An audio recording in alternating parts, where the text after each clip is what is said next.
Trump బాగా చేస్తలేడు, మీరు ఇక్కడికి రండి, మీకు ఇక్కడ అవకాశాలు ఇస్తా అని మాట్లాడినంత మూర్ఖ ముఖ్యమంత్రిని ఎవరైనా చూసినా మీరు ప్రపంచంలో, ఈ దేశంలో? ట్రంప్ మీద మోడీనే ఒక్క మాట మాట్లాడలేదు ఇప్పటివరకు.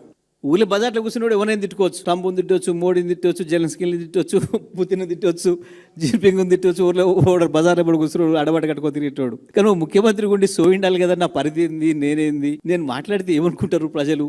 నీ నాయకుడు రాహుల్ గాంధీ ఏం మాట్లాడతలేడు, ఇప్పటికి 10 సార్లు అమెరికాకు పోయి వచ్చిండు, మళ్ళీ ఇవాళ కూడా పోతున్నట్టున్నాడు. మాట ఇంతవరకు ఇక్కడ మాట్లాడలేదు.